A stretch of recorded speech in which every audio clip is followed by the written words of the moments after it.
the item, so I think I'm gonna move that up again. Hey, good article on coal. Kalodi.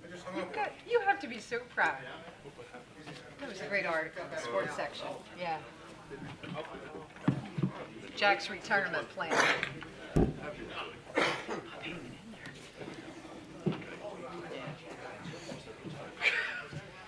Damn.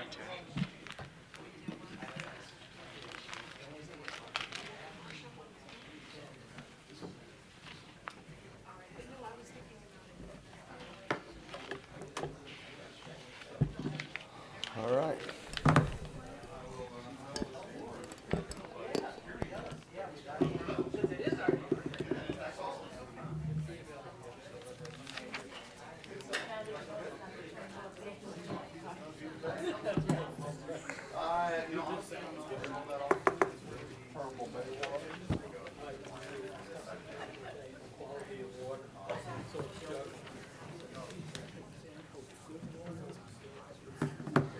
All right, y'all ready? City Clerk, y'all ready down there? Yes. Commissioners ready on that end? Commissioners ready? Gary, ready? Okay. Special meeting of the City Commission for April 2nd, 2019 will come to order. Please silence your cell phones. City Clerk, call the roll. Mayor Owen, Here. Vice Mayor Hartman, Here. Commissioner Kalodi, Here. Commissioner Sachs, Here. Commissioner McGurk. Here. Thank you.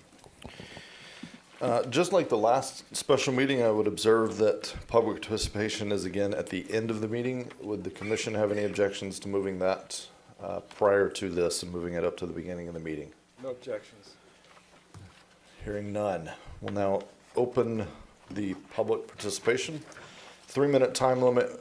Would ask you to limit your comments to any topic on this agenda, and there's exactly one topic, so pretty limited. Go ahead, come on up.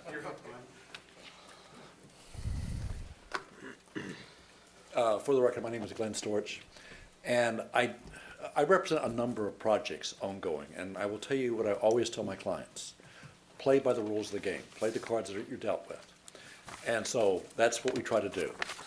In this particular case, the only thing I'm concerned about, well, actually a couple of things I'm concerned about, but the thing I'm concerned about mostly is those people who've played by the rules of the game, who proceeded and spent money to deal with their projects, and who now will have to change if we don't sufficiently pipeline them. And so, for instance, I've got one that would have, that has submitted a PUD with a conceptual site plan with a current tree survey, spent, thousands of dollars doing that, and then thousands of dollars for filing fees. And if you change this ordinance now and don't include him in your pipeline, then that person would basically have to start from scratch and start over again. The same thing with someone who has done a preliminary plat or a preliminary subdivision, which is usually what's required, although most of the times you don't do it, you just go right to final.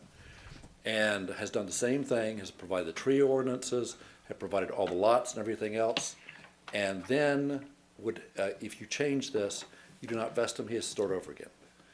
That's not fair. So all I would be requesting at this point in all these instances is fairness. Give the projects that are in process the chance to continue on under the rules that they started under, and under the rules that they worked with the staff on, and under the rules in which they paid the money to the city for review. That's what I would request. Otherwise, the only other request I would make is look at the idea of not including sweet gums as an historic tree, because I have groves of sweet gums at my house. They are not a good tree to have as a single tree. They will fall down. They have a very shallow root system, and Lord, sweet gum should not be encouraged. So, other than that, that's what I'm looking for.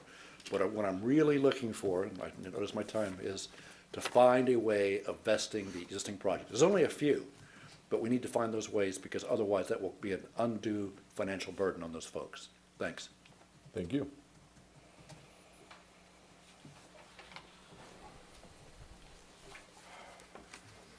Jack Holcomb, 417 Quayasissy, represent the Chevrolet store that I own.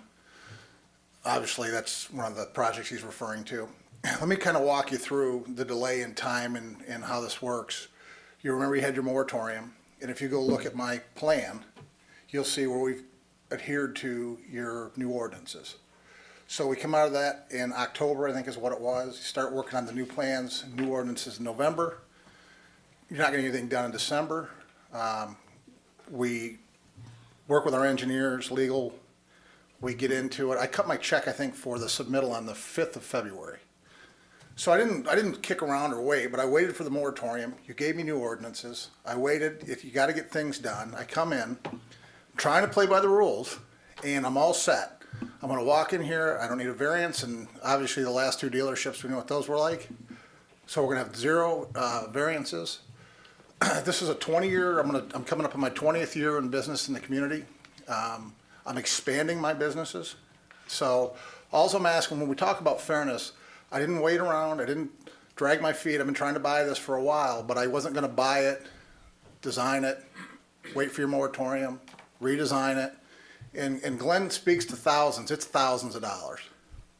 And this process doesn't move fast. So I would ask you to consider if you're in or you've written a check or you've participated, because again, I have adhered to the new ordinances from your moratorium, and here we are again with another rule. You have the 75-foot setback, vegetation. We've done it. We've done everything you came out of that moratorium and wanted done. We've achieved that. So all I would ask is that, in fairness here, that you look at that and consider that, because at this point, it's just burning money, and I'm not really into that. So that's it. I appreciate it. Thanks. Thank you.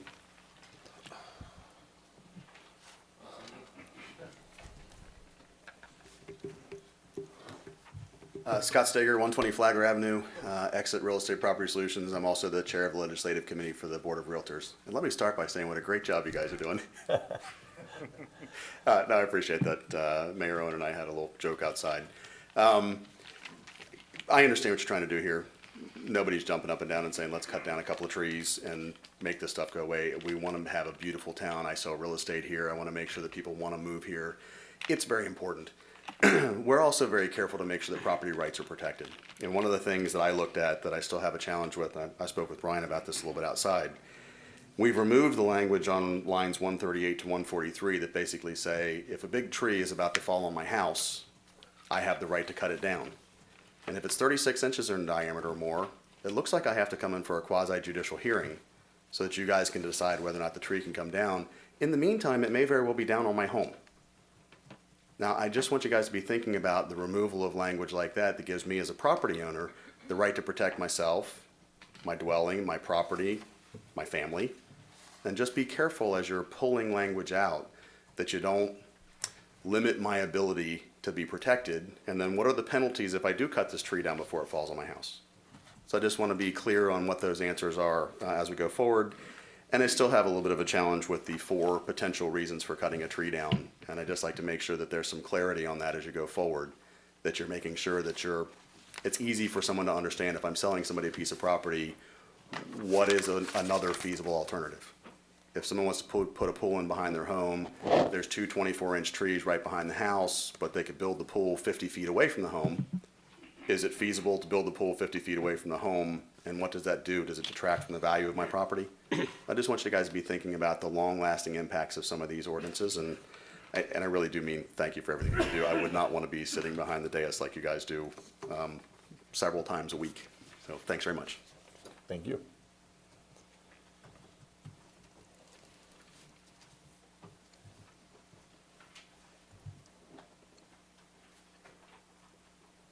Randy Herman. I would like to speak in support of this, all the work that's been done on the tree ordinance. And I would seldom quote Michael Bloomberg, former mayor of New York City, but I think he says it rather succinctly since we have a 3-minute time limit. He said, trees will improve property values. take pollutants out of the air, and help with water runoff.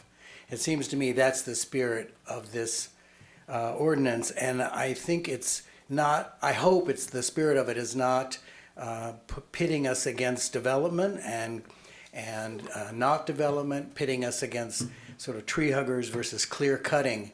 But there's obviously been some terrible things done in our community in relationship to our trees, or we wouldn't be here tonight discussing this ordinance. So we do need something, and I think the points that have just been brought up about where you do the cutoff, how you make sure people are treated fairly is very important to be included.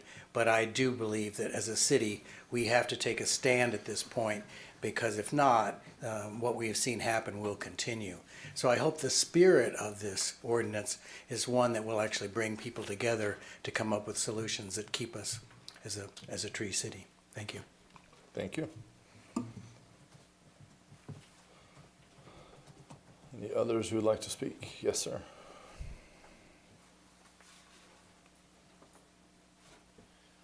Good evening. My name is Jimmy Bingham.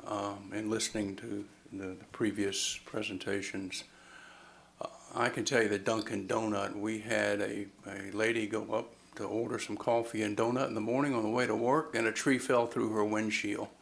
I do think it's very important that we have some language that protects public safety regarding trees that are damaged, where it's an easy removal rather than putting a burden on the property owner. And the other thing I'd like to reiterate, as I did at a previous meeting, existing MDAs where we've made long-term commitments to the city, long-term commitments to the development rules that we were going to follow, to come in and throw this ordinance on top of that, where we've already made significant conservation issues, I still feel is an unfair burden. Thank you. Thank you. Any others who'd like to speak?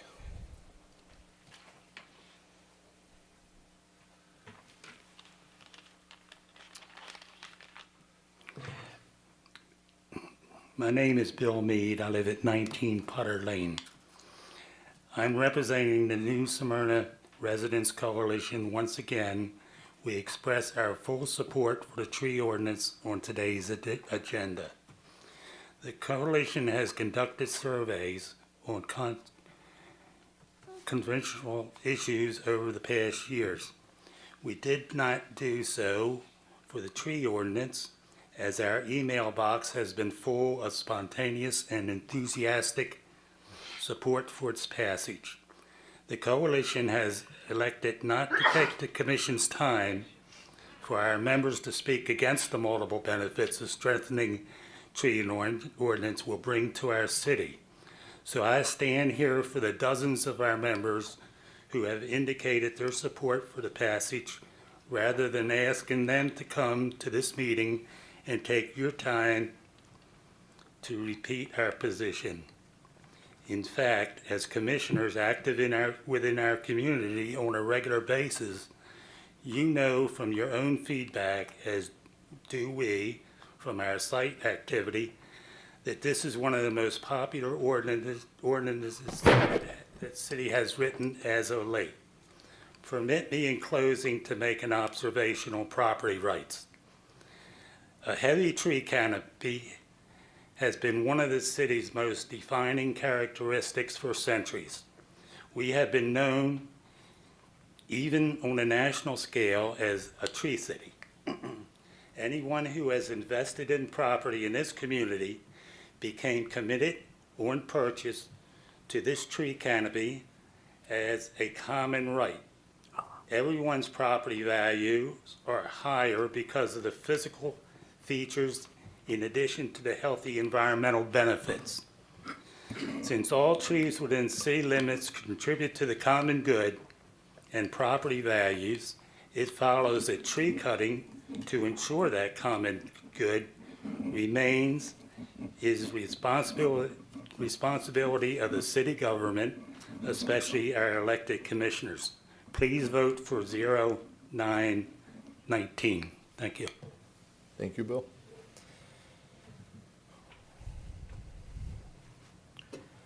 Lisa Martin, 618 South Pine, just saying I suspect that the likelihood of being injured or dying from a falling tree is really pretty small. That you're probably more likely to be hit by a car than to have a tree crash through your car. And also, just a reminder that very high value communities have very high value trees. Thank you. Thank you. Any others wish to speak? Come on forward. If you want to go next, jump on the front row right here. Good evening, Rose Pish, 1110 Magnolia Street. I've been here before talking about this proposed tree ordinance, and the one thing I want to leave with you tonight is the reminder that these trees take generations and generations to grow to their stature. And I'm hoping that you pass this ordinance while giving a little bit of consideration to homes that might be in imminent danger of something happening. But to preserve them for our future generations is just an unimaginable gift that you have the capacity to give to us and our grandchildren, great-grandchildren. Thank you very much. Thank you, Russ. Any others wish to speak on this item? Going once, going twice, and gone. All right. With that, we'll move on to agenda item 2, second reading of public hearing, historic tree removal criteria, ordinance 9-19. City Attorney will read the ordinance by title only. Ordinance number 9-19, an ordinance amending the land development regulations, amending Article 2, Section 204, New Smyrna Beach Tree Protection Regulations definitions, amending Article 6, Section 604-051, Tree Preservation, amending Section 604-052, Trees on Single-Family Properties, providing for public hearing, providing for conflicting ordinances, and providing an effective date. Thank you. Staff report. Good evening, Mayor and Commissioners. Just a brief overview of the changes that have been made to this ordinance since the last public hearing. First, we limited the changes to really just the 5 pages that were part of that ordinance. There were a number of other topics discussed that relate to tree replacement and other issues. Wanted to let you know that we are reviewing those with the intent of bringing them back as part of an overall revision to our landscaping code that includes a number of other items. But these changes that are in this ordinance were just to those 5 pages. And briefly, what those are, we added a definition of DBH measured at 4.5 feet above ground level. In lines 49 to 51, we expanded the definition. We added the county language regarding any tree that is of such historic or intrinsic value could be identified as an historic tree if it did not meet the 36-inch requirement. This would allow, if you remember our discussion, the particular banyan tree on Flagler Avenue. Stephanie went out and measured that, and it did not meet the historic requirement, so that would have to be designated by the commission as an historic tree, for example. Line 64, we went ahead and added banyan trees to our list of specimen trees. Line 67, we modified the definition of tree to remove the size requirement. It doesn't change the requirement for anything else in the code or what's required for a permit, but for example, a tree has to be 6 inches on the mainland to require a permit, 4 inches on the beach side. We talk about 2.5-inch trees, so for the base definition, we didn't attach a particular size to that. Line 101, we extended the period to begin work on a permit from 6 months to 1 year. Line 104, we added text all zoning districts because the question came up of whether just to make sure this applies everywhere. This accomplishes that. And then last item is the topic of how this applies. So what we did was we said that development applications that have been received for a final site plan, final subdivision plan, building permit, or tree removal permit received prior to the effective date of the ordinance, this ordinance would not apply to that. Currently is drafted, the effective date would be 60 days after adoption. So the 2 items that were discussed previously in public input could be added to that list, and those would be, if the commission so inclined, to add preliminary subdivision plans. And then the second category, it would be a narrowly defined conceptual site plans submitted with PUD applications when a current tree survey is included. And that's narrowly defined as what I would recommend, so that you just don't open it up to any PUD where nothing's been identified. It could be years after the PUD, no site plan, no tree survey, but you could recognize plans that are currently in process, such as was described in the public input. As I mentioned, there were a lot of comments that we did review that we are planning on bringing back, including replacement policies, fees for permits and mitigation, processes and review of penalties and violations, as well as providing more options for tree replacement, more reasonable options. But that's an overview of where we're at today. I'd be glad to take any questions. Questions for staff? Yes, sir. Section 5, applicability. Could you go over that again when you're Yes. talking about preliminary? So we identified 4 categories that would be excluded if they were received prior to the effective date. And what was suggested is to add 2 more. It would be preliminary subdivision plans and conceptual site plans submitted with PUD applications when a current tree survey is included. So if someone identifies a PUD, they have a plan in mind, and they've gone to the expense of performing a tree survey, and they're basing their PUD plan in part on that tree survey. Thank you. Site plans, preliminary and final site plans. The difference between those two, could you explain them? I think it's plats, and I've got a typo sorry. in the, Oh, okay. Preliminary so it's subdivision preliminary or- and or final plat, yeah. plat. Okay, so where it says final site plan or site plat, Oh, no. we could add preliminary to that. I'm using So line 154. Using final site plan, this would be a commercial project, for example. Final subdivision plan, this would be a residential subdivision. And what we're suggesting that could be added would be a preliminary subdivision. I use the term subdivision and plat there, could be interchangeable. Correct. If you're doing a subdivision, basically 90% of your work is done during a preliminary. So I think that's appropriate to do that, because that's when your decisions are made. And your final plat basically is just for recording purposes. Now, with the site plats, do we have a preliminary site plat process? When someone comes in for a site plan, is there a preliminary before there's a final? Does it follow the same logical procedure as the subdivision? Normally, a site plan would not, would just go to final. So you'd go to, you wouldn't have you could do a preliminary submittal, that's unusual. But if you're talking about a particular site plan, it wouldn't be a plat, it'd be a site plan. You just go straight to the final. So it's not a two-step filing process? Normally, no, but it could be. So we don't have very many of these, so just to Correct. give the commission some Correct. perspective, I believe we have 2 preliminary subdivision plans that this could apply to, and only 1 conceptual plan submitted with a PUD that I know of. Okay, yeah, my concerns with the PUD are not that great, but I think it's important that we add preliminary subdivision plat. And if what you're saying, the person doesn't even have to apply for that, for a site plan approval, basically any filed site plan application would be exempt if it's been filed Yes. previous to this thing. Okay, well then, I would like to see that included.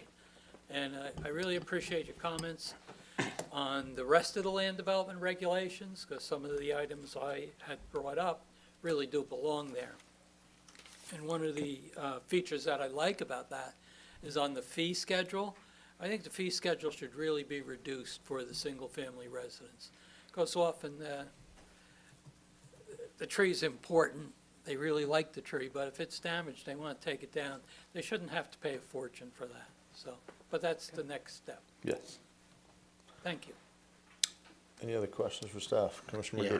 McGurk. Thank you, Mayor Bryan. I need you to take this by me slow, and I'm going to give it to you in the context that I had my personal experience going through the city, because I think a lot of this stuff we talk about, we're talking about big business, big development, we're talking about PUDs and platting properties. I'm going to bring this down a level to what I did. I got an idea, I had a piece of property. I went to an architect. I started paying my architect a few $1,000s. He says, okay, this is good, we're gonna need an engineer. So we bring in an engineer. Now I'm paying my architect and I'm paying my engineer to come up with an idea. They've gone, I've paid them to usually run over, go talk to planning, give you guys a heads up what I'm doing, right? They're gonna come back, okay, here's the LDR, I had a question on it, planning department told me this. I'm racking up thousands of dollars in time, in money, and a lot of time. I submit a site plan to you, okay? You kick it back out after a certain amount of time with comments, okay? I go back to my architects, my engineers, we start figuring all this out again, I'm spending thousands of dollars. Under what you're proposing in the language, when would I have been vested? When you submitted your site plan. The We can go first back- time. We can go back and forth with comments, but if you're in the door with an application, you've paid that fee, which means you've done the tree survey, then you're under review. Okay, good. So in other words, I have my own tree survey, we've already got some kind of conceptual plan, we've said, we're gonna file that first application site plan to the city. Correct. And at least the way it's currently worded is we've allowed 60 days, and we discussed internally what that could be adjusted higher or lower. That if somebody today was doing a tree survey, their site plan could come in next week, as there's a grace period of the next 60 days where those plans could come in if they met one of those categories and still qualify to be exempt. Okay. Or not exempt, but would fall under the previous rules. So when I file the application fee to submit the first site plan to you guys for the first round of comments, that would Yes. vest me, Correct. okay? But the time I've spent with my architect and my engineer to get to that point would not be vested. Because we had staff comments, I've spent a lot of money, but I have to have filed that first application site plan for you guys for review. You would under this time frame. Okay, thank you. The safety the safety issue, it would be a unique situation. A storm came by, a tree has partially toppled over. Clearly, either a large limb or the tree itself, part of it is uprooted, it's leaning over a house or structure. What remedy does a citizen have to immediately get that handled? Is there anything in here that says I get to call up a tree guy immediately and start getting this done? As opposed to a bureaucratic process of saying, oh, well, this tree can very well, or a large limb can fall on my home, and now I have to go through City Hall, go through the planning. What Yes. happens under that circumstance? Okay, there is a storm threat exemption that would be left as is with this. It is something that we probably need to clarify when we look at the remainder of the code that does have an exemption for a single-family home under storm threat to remove a tree without a permit. What about a business that doesn't, only a single-family home? I believe it is. I have to pull it up from the ordinance. It was single family. Different Okay. code, though.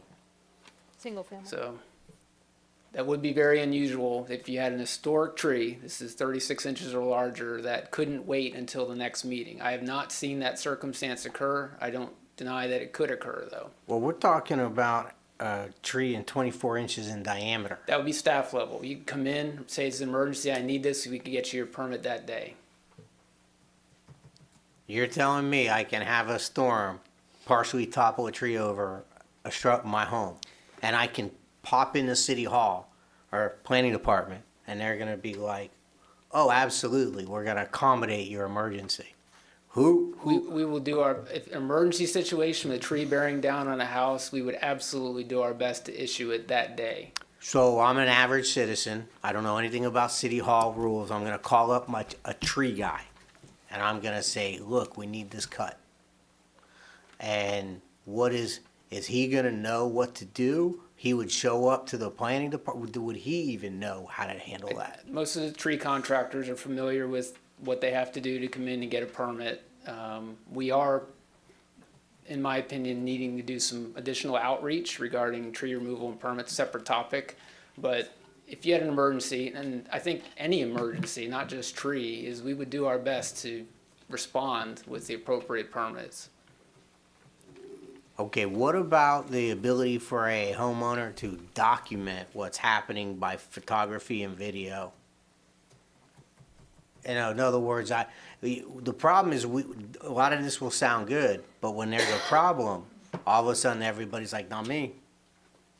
That wasn't my response. We talk about a bureaucracy. So I'm just wondering if there's any language we can put in here which will allow for an emergency removal upon, obviously, documentation. The person everyone's got phones now, video, pictures, testimony from the person cutting the tree trimming company.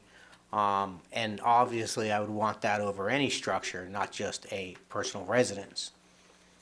It would only be needed for an historic tree to have an exemption. That would be the only situation where there would be any kind of waiting period for any emergency. So that would be the commission's discretion if they want to carve out an exception, even to apply to historic trees in non-storm threat situations. Okay, so now we're talking about storm threats and then non-storm threats. Well, storm threat has an exemption currently. For the single family. historic portion for a single family home. Mhm. Okay. Well, let my fellow commissioners ask some questions. Let me chew on that. Thank you. Just to clarify one thing on that real quick, what you were talking about, you're saying a tree that had because if a tree is completely knocked over in a storm, I mean, laying on your house, it's no longer a tree at that point. It's No permits needed. dead wood. I mean, yeah. So, I mean, I'm trying to picture the exact scenario you're talking about of a tree that has been partially knocked over and is almost about to fall in the house, or? So in storms, a lot of trees, yes, in storms, they won't actually topple over. Yeah. Part of their root system comes up, there's still enough structure to where they're leaning. Yeah. And they can go at any time. So, Yeah. Okay. you know, No, I've seen it. I mean, it's, yeah. Any other questions of staff? Vice Mayor.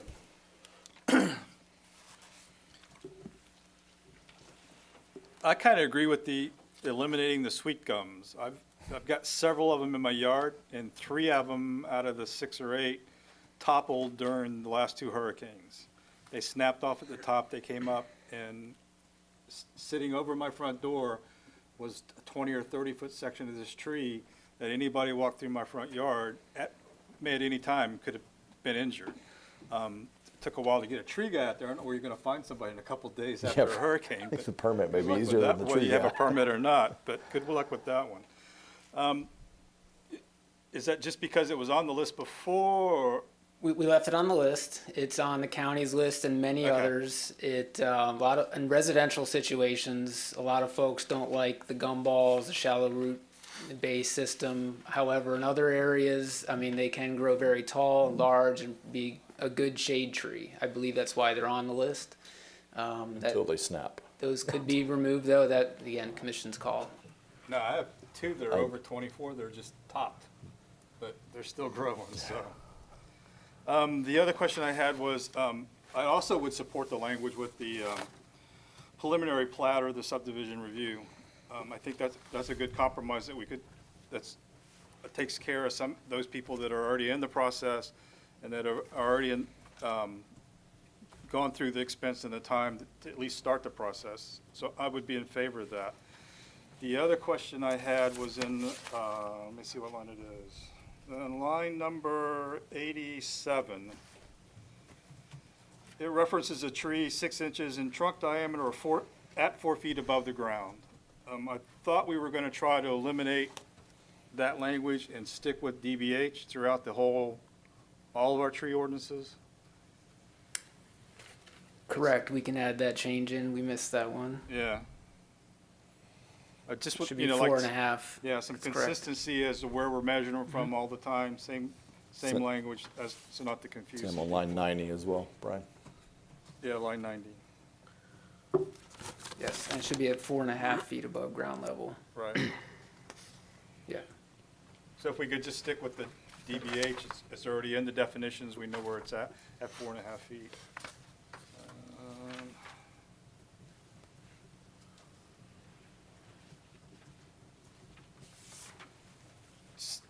So unless I'm missing something, this is going to increase our historic tree request if we're including specimen trees over 36 inches also. It will.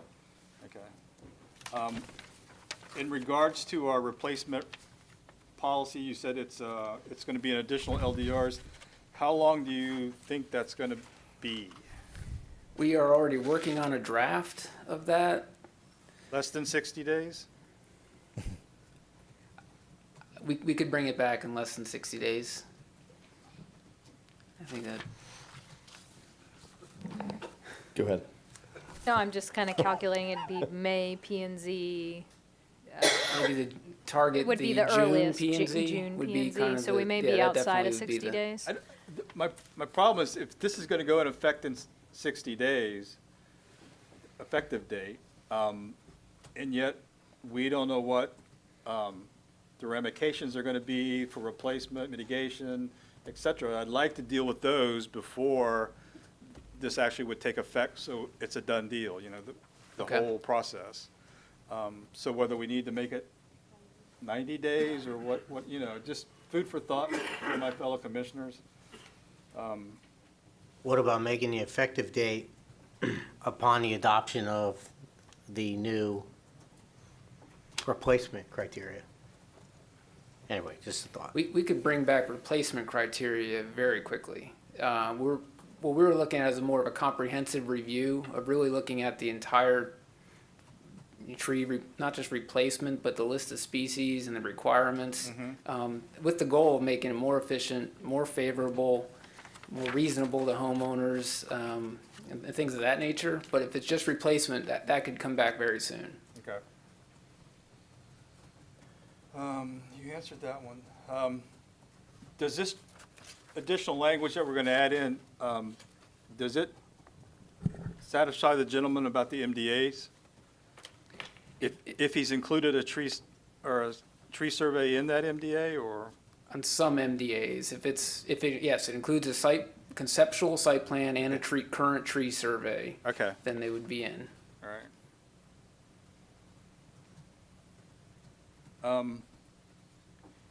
And there's currently a bill, I think, in the House now about residential trees not being able to exclude them at all. So that would have an effect on this if it passes at some point, possibly, correct? It would, and there has been similar legislation proposed in the past, may or Yeah. may not pass. Okay. That's all that I had. Thank you. Okay. Commissioner Sachs, I don't think you've spoke on this topic yet. Just some nice comments. In light of the fact that Arbor Day is coming up and Earth Day is coming up, I think this is a wonderful thing to do for our new Tree City USA. Thank you for your efforts, Brian. Really appreciate it. When I come over the South Causeway and I look towards the west, and I've been scoffed at before for saying it, you see primarily trees, not rooftops. I think that is a very admirable thing for our city to have, as it's ceiling, canopy. So it's really nice to see. Thank you. Okay. Brian, just a couple of questions that I had. First, a comment. My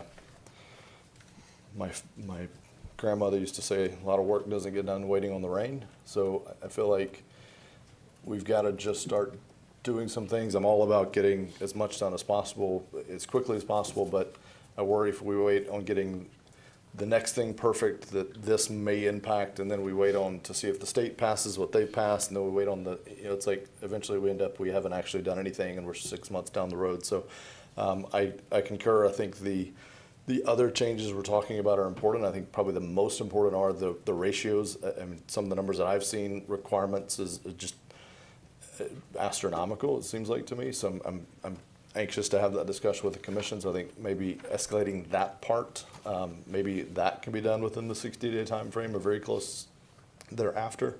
I do share the concern on the emergency removal. I was thinking more of the lightning strike type things, those kind of things that I feel like in all those cases, I think the vice mayor's point, after a storm, it's probably harder to find the labor to remove the tree than it will be to get the authorization to remove the tree. But I would be open to maybe, I think using technology somehow, I don't know, I could be open to something that allowed us to document the case of the status of the tree, and if a permit wasn't able to be retained, I don't know. I could be open to that. I'm thinking 2 storms ago, my dad had a tree that fell on his property. We literally pulled back in town right after the storm had blown through, and a tree guy was coming through the neighborhood. Said, "Look, if you had cash, I can do it right now." And it was laying on his house, but it very well could have not been quite laying on his house. And our last thought was to contact the city. The first thought was, let's get the tree off the house. He happened to have the cash, and we paid a bloody fortune. But by that night, before we had power, we had the tree off the house. So I mean, I see where you're going with that. In that case, maybe could we take pictures and document it and get a post survey or a post permit? I don't know. In that case, he wouldn't have had to have one because it was totally laid over. But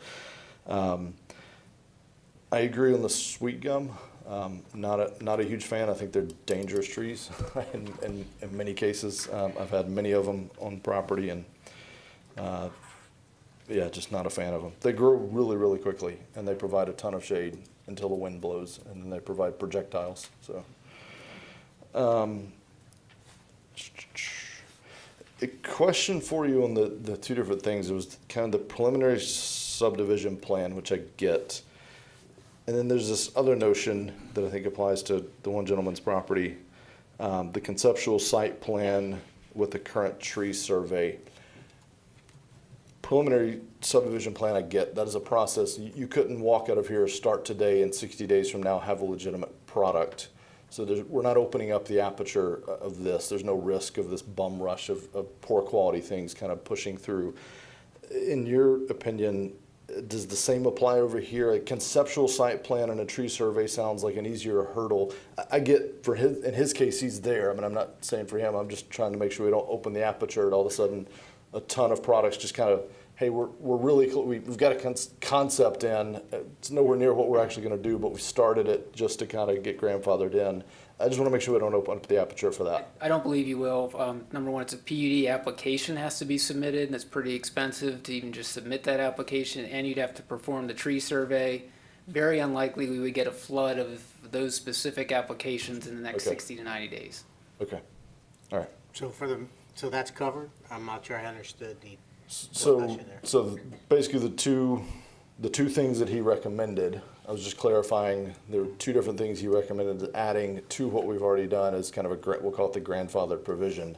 One was a pretty high barrier to entry. I was just clarifying how high the barrier to entry was on the second. It sounds like it is fairly high, meaning it's not something somebody could start the process today that they haven't even thought about it before. It really is protecting folks like Mr. Holcomb, who's been in the works for a while, and I've said all along, businesses are used to operating with regulation, but you can't change it overnight midstream. That is unfair. So submitting the conceptual site plan with a tree survey would classify for being vested? Correct. If we make the change. I mean, it's not as written. We'd have to make that change in the motion, just to be clear.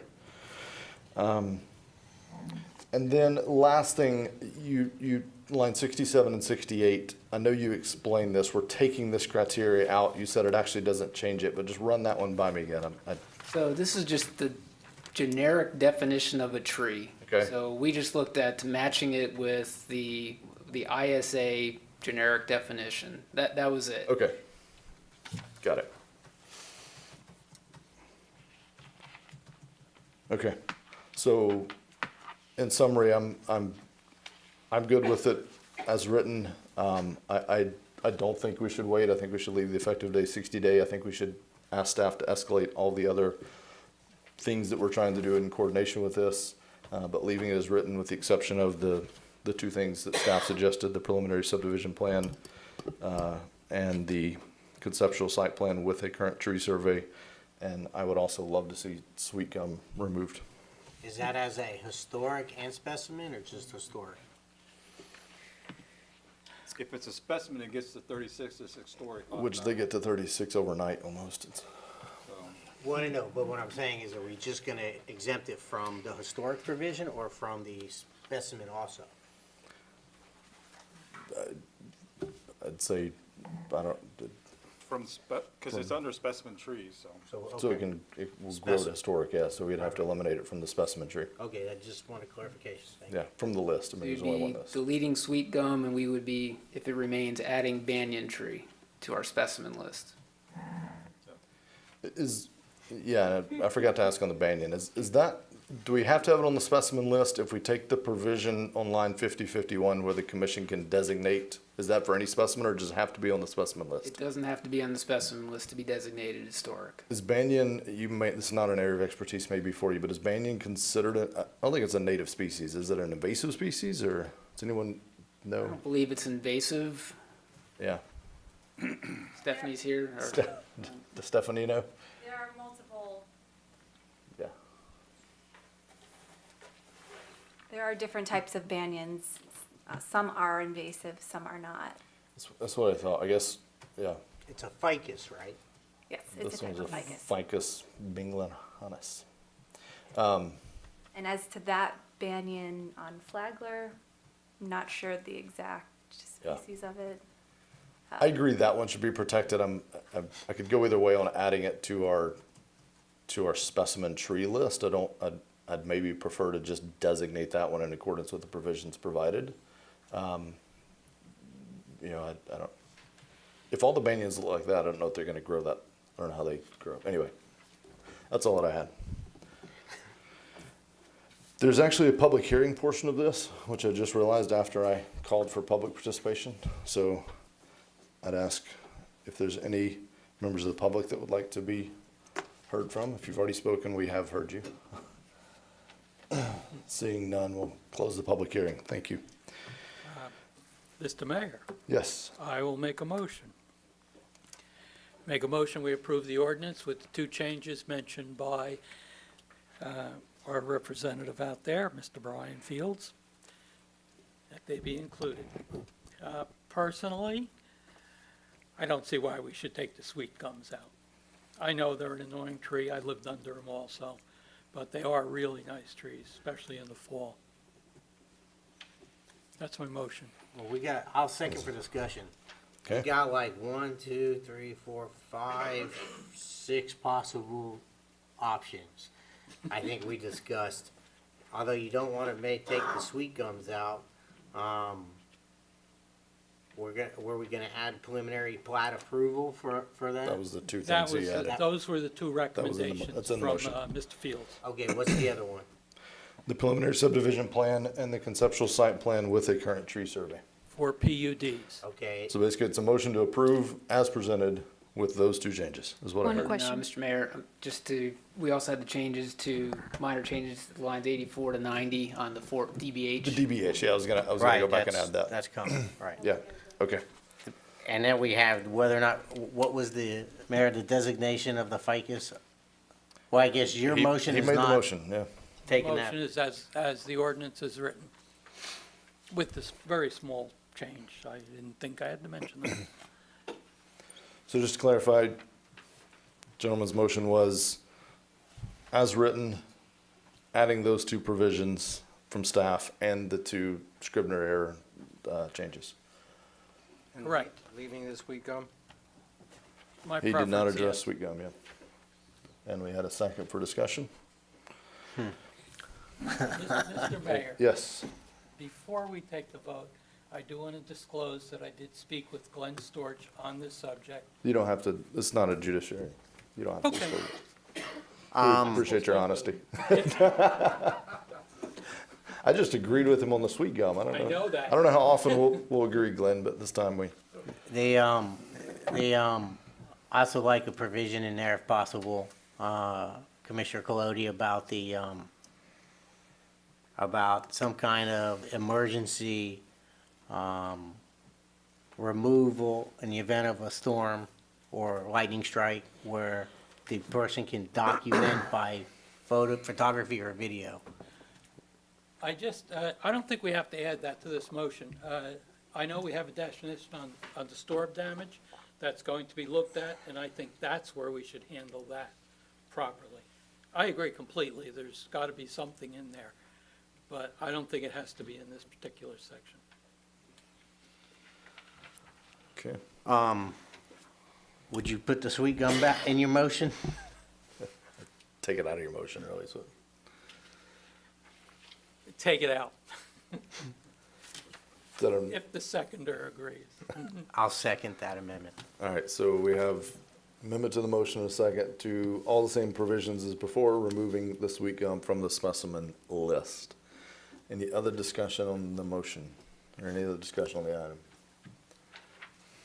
Just a shame about the sweet gum. It's one of the defining trees of the Great South, and I'd like to see it stay in, but I won't let it stop me from voting yes for this great ordinance. Okay. Any other discussion? It seems like there's something I'm forgetting that I was gonna bring up.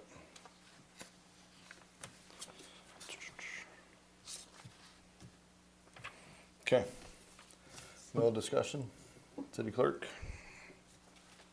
Commissioner Colodi, Yes. Commissioner Sacks, Yes. Commissioner McGurk, Yes. Vice Mayor Hartman, Yes. Mayor Owen. Yes. It's really special thank you to Brian and all your team. Stephanie, I know you're back there, and all the city staff. Good job on bringing this forward. Good job on working through with the residents on their concerns. I think this is a model of how we can do this moving forward. Any other business? Just a comment. Sure. What time is it? Zone 1 open house on the 5th, which is this Friday, 4:30 to 6:30. I expect to see everybody there. I expect everybody who follows it online to be there, so I know what their faces are as well as their comments. All right. Thank you. Good comment. Yes, I Vice have Mayor. one question with the motion that we passed last meeting about Magnolia Street.